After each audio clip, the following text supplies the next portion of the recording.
बिहार में पंचायत चुनाव का बिगुल बज चुका है। इसके साथ ही क्षेत्र के प्रत्याशी और मुखिया भी अपनी अपनी ताल ठोक चुके हैं। हमारी टीम रोजाना अलग अलग पंचायत क्षेत्रों से आपको रूबरू करवाती है। इसी कड़ी में आज हमारी टीम ग्राम पंचायत अराब प्रखंड बिक्रम पहुंची और वहां के वर्तमान मुखिया अजीत कुमार से मुलाकात किया। तो आइए आज आपकी मुलाकात करवाते हैं ग्राम पंचायत अराब प्रखंड बिक्रम के वर्तमान मुखिया अजीत कुमार से। अजीत जी नमस्कार। नमस्कार। बहुत बहुत स्वागत है आपका बिहार न्यूज में। जी धन्यवाद। अजीत जी, चुनाव का बिगुल बज चुका है, कितनी तैयारी है चुनाव की आपकी? हाँ, तैयारी अच्छी तरह से कर रहे हैं क्योंकि हमने विकास किया है। विकास के मुद्दे पर तैयारी मेरा हो रहा है। जी अजीत जी, बात करें बीते 5 सालों की, कितना बदलाव हुआ है आपके क्षेत्र में आपके कार्यकाल के दौरान? मैं पूर्व 10 सालों से 2 टर्म से मुखिया हूँ इस पंचायत का। मैंने काफ़ी बदलाव किया है।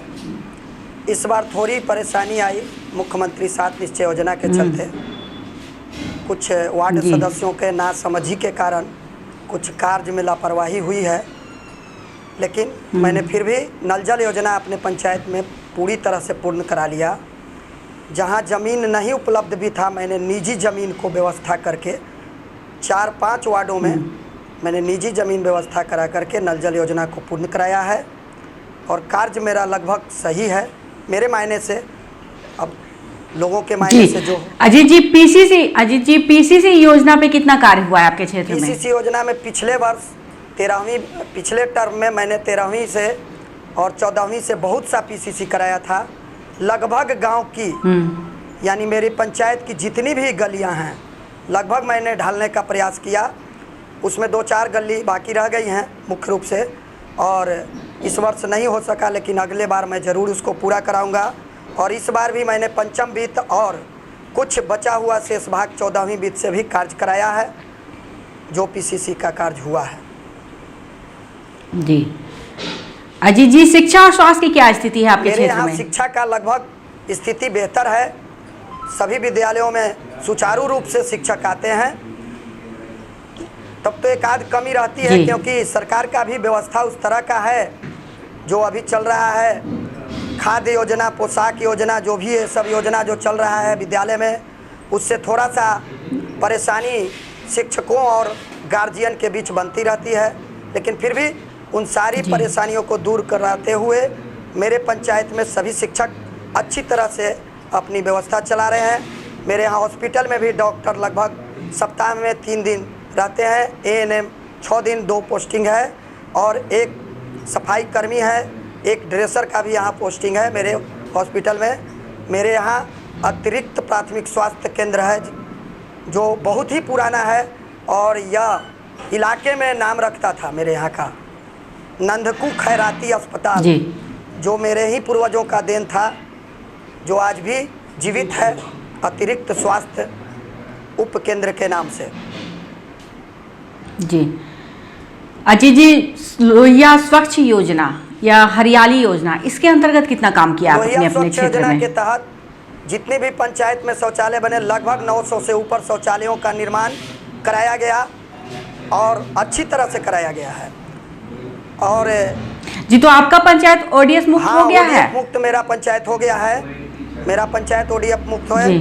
और जल जीवन हरियाली के तहत भी मैंने कई कार्य किए, लेकिन कुछ परेशानी के कारण कुछ कार्य अधूरे भी रह गए हैं, जो अभी अगली बार में मैं पूर्ण करने का कामना रखता हूं।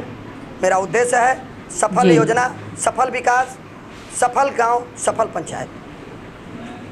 जी मुखिया जी, ये बताइए कि आप जब क्षेत्र में भ्रमण कर रहे हैं, लोगों से मिल रहे हैं, लोगों का क्या रुझान है? क्या आप बीते 10 वर्षों के काम के बदले वो आपको एक बार फिर चुनना चाहते हैं? एकदम, मुझे पूर्णतः विश्वास है कि जनता मुझे इस बार भी भारी मतों से, जिस तरह से पिछले बार मैंने लगभग 450 मतों से जीत हासिल किया, उसके पहले वाले टर्म में भी मैंने 364 वोट से जीत हासिल किया था।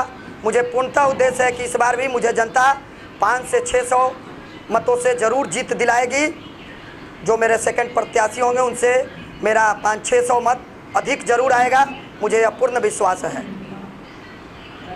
मुखिया जी, हमारे चैनल के माध्यम से आप सरकार से अपने क्षेत्र के विकास के लिए कोई मांग करना चाहेंगे? हाँ, हम सरकार से चाहते हैं कि जो वार्ड सदस्य के द्वारा परेशानी हुई, उसी तरह की कुछ परेशानी सरकार बिना सोचे समझे अगली बार सरपंच के साथ जो पंचायती राज व्यवस्था में जोड़ने जा रहे हैं उस पर उनको विचार करना चाहिए और विचार कर ही यह कार्य को करना चाहिए। नहीं तो फिर अगले 5 वर्षों में भी कुछ न कुछ बहुत से पंचायतों में परेशानी रहेगी और योजना अधूरा रह सकती है।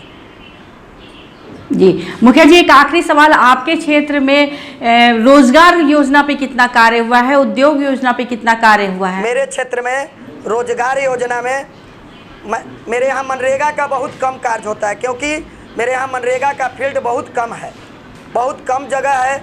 जो मैं आहर पोखर है मेरे यहाँ, जो एक बहुत बड़ी नदी और पोखर थे, आहर थे, उसको मैंने विभागीय द्वारा लेटर दे करके उड़ाही करवा दिया, जिसके कारण मेरे यहाँ विगत 4 वर्षों से कोई भी कार्य नहीं हुआ मिट्टी का। जी तो मुखिया जी, इस वक्त आपके क्षेत्र में लोगों के रोजगार की क्या क्या व्यवस्था है? इस वक्त मेरे कृषि के अलावा और क्या क्या रोजगार है? इस वक्त मेरे क्षेत्र में रोजगार की व्यवस्था जो मेरे यहाँ चलती है उससे मैं रोजगार दिलवाता हूँ अपने क्षेत्र के लोगों को।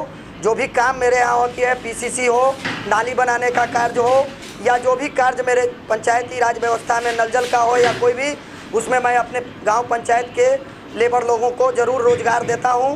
और मेरा यह सोच रहता है कि ज़रूर वो फलवान्वित हों, हमारे पंचायत के विकास में उनकी सहयोग रहे और उनको कुछ राशि मिले जिनसे उनका जीविकोपार्जन हो सके। जी अजय जी, बिहार न्यूज़ से बातचीत करने के लिए आपका बहुत बहुत धन्यवाद। बिहार न्यूज़ के माध्यम से हम चाहेंगे कि जो आपने अपने क्षेत्र की परेशानी बताई है, जो मांग सरकार से की है, सरकार उस पर ध्यान दे और उस पर जल्द से जल्द उचित कार्रवाई हो। साथ ही हमारी शुभकामना है आपके साथ कि इस बार के चुनाव में क्षेत्र की जनता आपको पूर्ण बहुमत प्रदान करे। धन्यवाद। तो ये थे हमारे साथ लाइव बातचीत करने के लिए ग्राम पंचायत अराह प्रखंड विक्रम के वर्तमान मुखिया अजित कुमार, जिन्होंने बताया कि अपने कार्यकाल के दौरान उन्होंने इस क्षेत्र के विकास के संपूर्ण कार्य किए हैं। थोड़ी बहुत योजनाएं जो अधूरी और बाकी रह गई है उन्हें वो अगर वो दोबारा चुनाव जीत करके आते हैं तो पूरा करने का प्रयास करेंगे। साथ ही उन्होंने कहा कि मैंने जिस तरीके से कार्य किया है मुझे पूर्ण विश्वास है कि हमारे क्षेत्र की जनता भारी बहुमत के साथ मुझे पूर्ण दोबारा विजयी बनाकर वापस मुखिया बनाएगी। इस तरह की तमाम छोटी बड़ी खबरों से अपडेट रहने के लिए आप देखते रहे बिहार न्यूज़।